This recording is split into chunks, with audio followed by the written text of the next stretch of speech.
As a veteran, small business owner, what can we do for you? What we can all do for all veteran business owners is promote each other. My main mission was to look at tools of technology to leverage small business and give them more of a competitive advantage.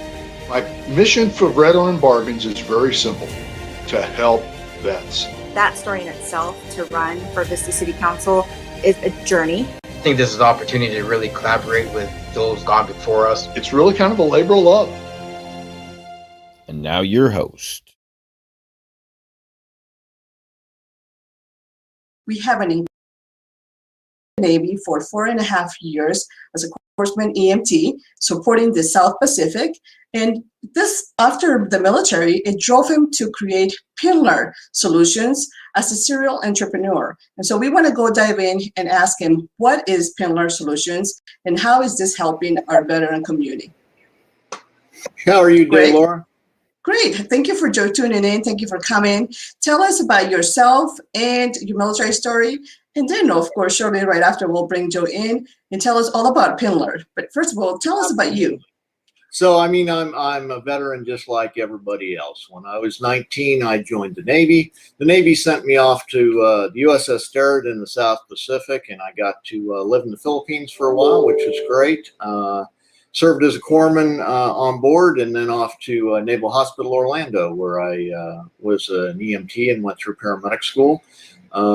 So I definitely enjoyed being in the Navy. I learned a lot. I grew up an awful lot, which I definitely needed at that point. But it was a long time ago, and while I enjoyed my time as much as you can when you're 19 and 20, I'm glad that I'm away from that Desert Storm era and off on my own now.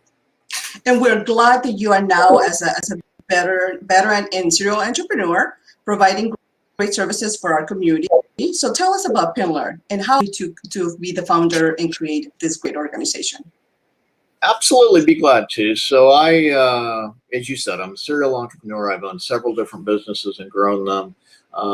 I had a fairly large financial transaction business that moved money with the Federal Reserve in Atlanta for businesses and banks. And after I exited that, I was looking for what I was going to do next and decided that with my background in compliance and banking and anti-money laundering and things of that nature, to start an investigation company and a wholesale legal services company to service attorneys.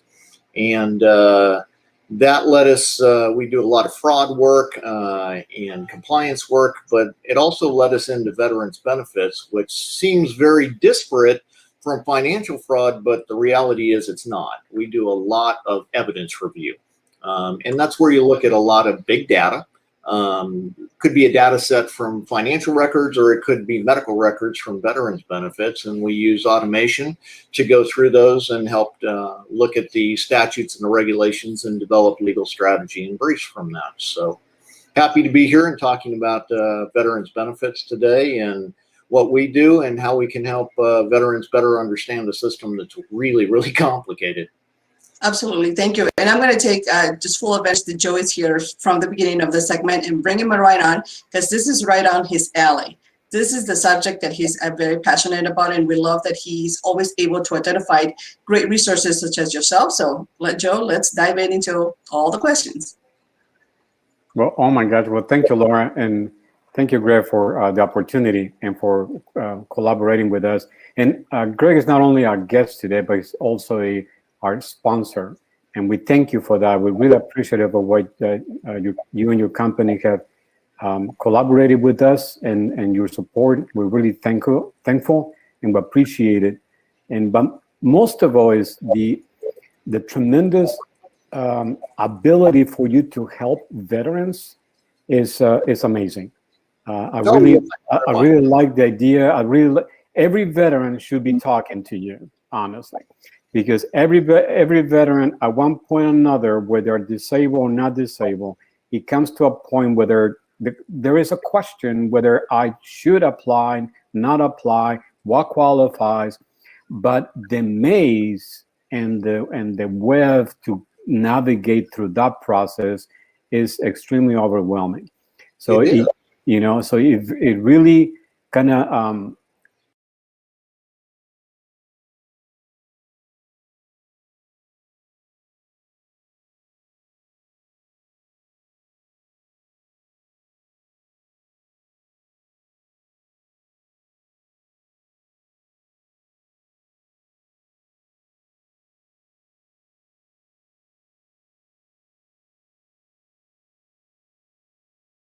in that process, especially veterans who are before Desert Storm, who are now older and now they're not so familiar with the VA process.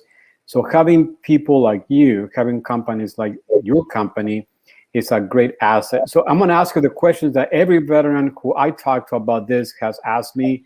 And it's like, one is, how do we get started? Two, how much does it cost? Three, how long does it take? Those are the three questions that I get asked the most. So first question is, how do I get started? What's the process? So I think there's three classes of veterans that we need to discuss. You have the guys that are currently in service. And the best thing you can do when you're currently in service is get everything reviewed before you get out. If you have problems, if you have questions, go to the doctor, get a diagnosis, get the tests, whatever you need, get it documented in your medical records before you get out, and then get a copy of all your medical and your service records before you get out, and keep that copy yourself. Yes, the government has a copy. Make sure you have your own copy and make sure it says what you think it says. Okay. Well, the next classification is the guys who have recently got out in the last year, 2 years, 5 years.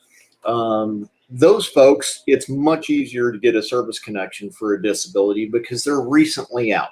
They tend to be younger, so if they have a disability going on, it's generally easier to connect that to their service. Then there's guys like you and me, Joe. I've been out for over 25 years. And my journey in this started a few years ago, and it was when I went to a realtor. And I sat down with the realtor and said, hey, I want to go buy this property in the hill country in Texas, north of San Antonio. And she said, great, we can get you a VA loan for that, but there's a funding fee. The funding fee is waived, though, if you have a disability. What's your rating? And I went, what's a rating? And she said, you're an idiot. Now, this is a woman who, is 20 years younger than me and very, very intelligent realtor and former Air Force. And she said, I know you have different things that started while you were in service. I know you have some back problems. I know you have kidney stones. Why do you not have a disability? If you have a disability, not only does the funding fee go away on your loan, but in the state of Texas, it can reduce your property taxes or completely eliminate your property taxes. Now, for a guy like me, that's no different than a guy like you. I have both of my arms, I have both of my eyes, I have both my hands, my legs. I never once considered, and I'd like to think I'm a relatively intelligent guy, I never once considered myself as disabled. Therefore, I never once explored what the benefits were. To me, those benefits were reserved for someone who was in a war zone, lost an eye, had an IED go off and got bad burns, lost a limb. The more I did research, the more I found that wasn't the only people who have disabilities from the military. And in fact, that I had several disabilities that qualified under the statutes and the regulations under the VA. And so I dug more. I'm a legal guy. So I started digging and digging and digging, and recognized that I could connect those things to service. But it's harder because there's 25, 30 years that have gone by. It's much, much harder to create that link. And in order to have a disability that is compensated by the government, you have to first have a diagnosis. Second, it has to be a chronic condition. So it's not I don't know, I stubbed my toe, I broke my finger, whatever. It has to be something that is lifelong as a disability, a chronic condition. And third, it has to be linked to your service. Now, that doesn't mean it has to be caused by service, but it has to be linked to your time. So if you were in a car accident while you were stationed at a base in Italy, and you had something happen in the car accident that gave you a chronic disability, that is service connectable, even though you weren't on base and you weren't doing something for the government at that moment. But if you had a car accident 20 years after, that is not service connectable because you weren't doing something for the military even if you're treated by the VA right now. So it makes it a little more complicated, Joe, on that third prong, which is the nexus, the connection to military. For those of us who have been out a long time, especially if the diagnosis or the medical records and service don't reflect that you were seen. Right. And that's a really very awesome breakdown on the different criteria. I love that, and I think this type of information is critical for veterans active duty who are there getting ready and preparing for them to apply for this.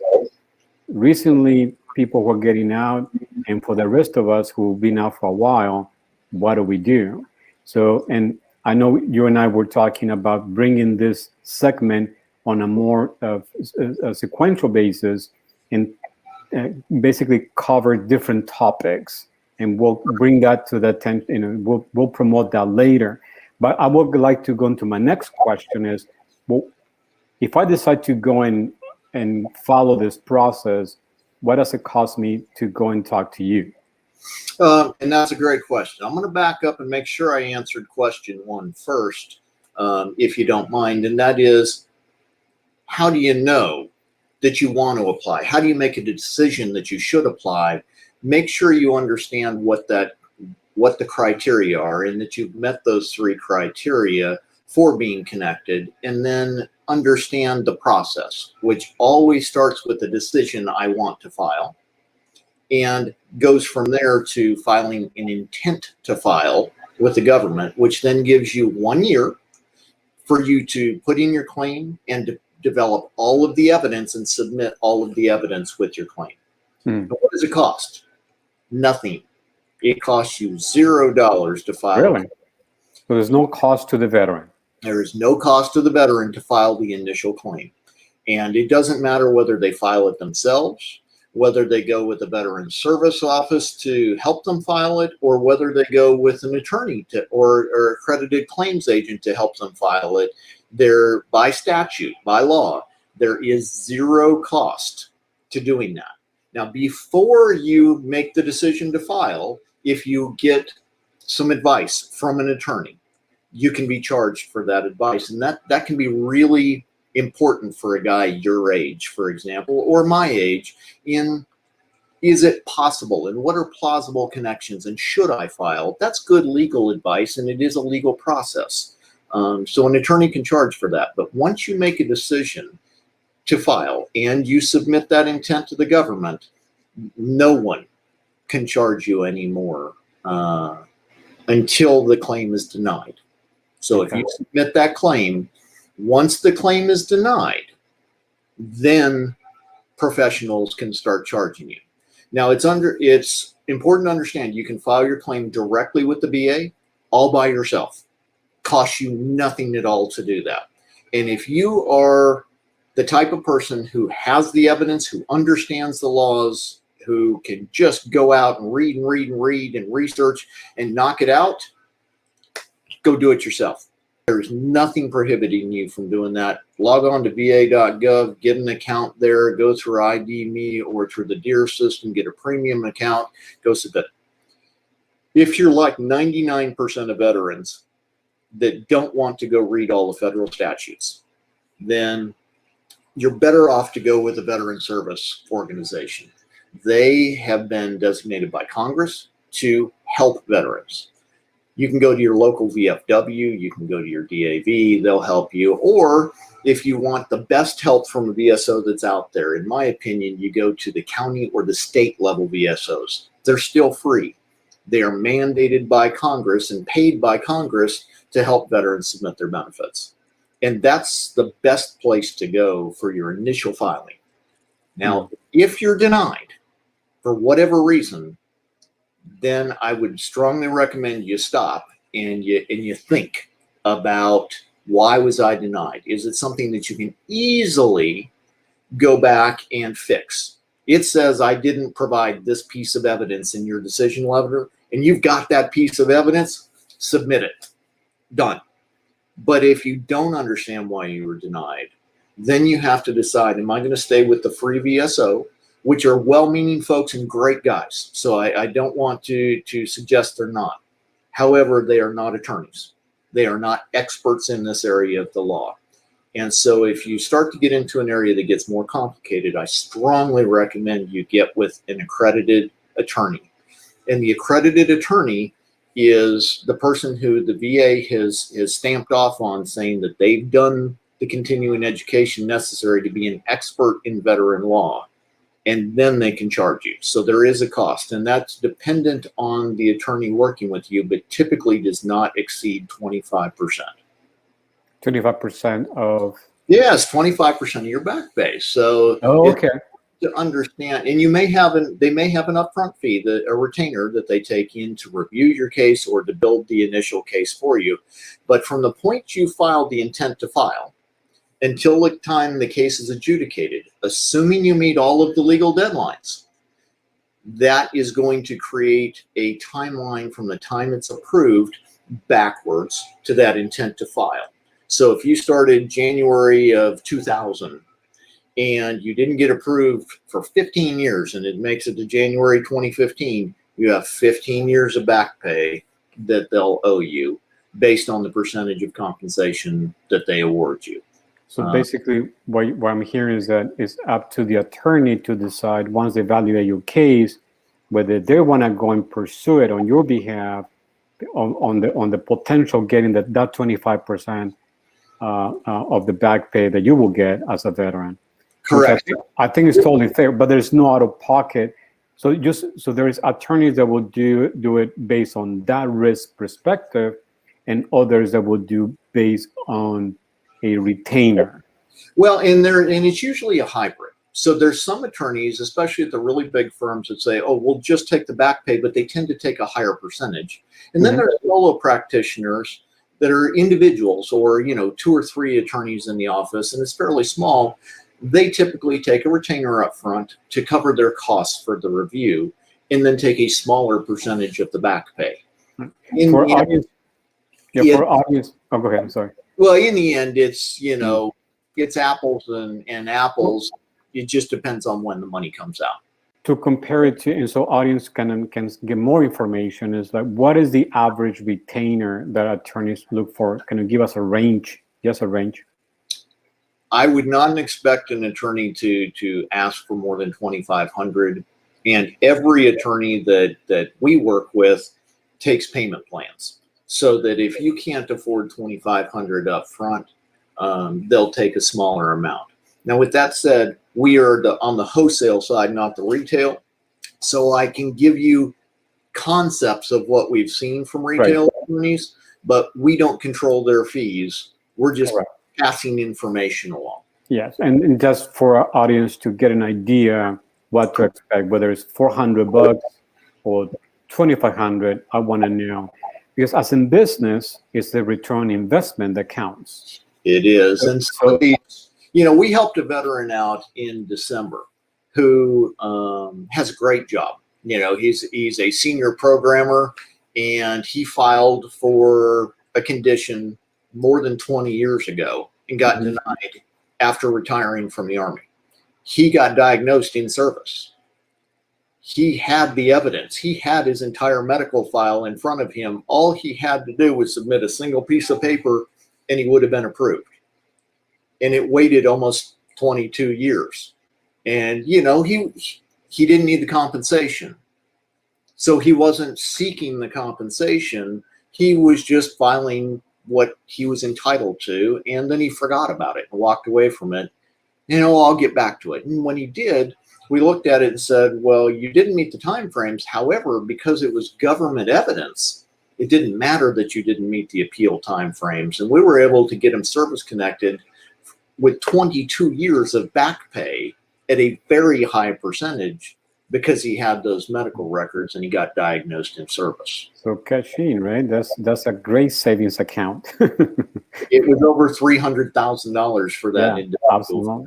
So, and that's one of the things that I also want to make sure that as veterans we understand the reality of it and not the potential of it, because that could be tricky. Like in someone who is getting a disability rating, let's say automatically after the transition, So what does that represent in dollars? So is there can you give us a formula, like for a 10% disability, you get $5,000 a month? A website and it changes every year with cost of living. It starts out with a little over $100 a month for 10%, and it goes on the even tens. So it's 10, 20, 30, 40, 50, all the way up to 100. Right. At 100%, you're looking at about $3,400 a month. And then they also pay you if you're married. They pay you if you have dependents, and that can be your parents, that can be your own children, and that can be stepchildren, even if they don't live with you. Okay. So great. So we are pretty much running out of time, Greg, and I know we covered a few things that are very, very important, and this is just a taste of what you have to offer. And again, I love our collaboration. I know we have a lot more questions that are already posted that I would like to bring those to our next segment, which is coming up in a couple of weeks, and address those, because I think, like you said, even when people, it's a return on investment issue. If I want to spend $2,500 with an attorney, $100 a month makes more sense to me to invest. But it's a decision that the individuals make on their own. We are here to provide the real life information, thanks to your experience, thanks to your dedication to the veterans.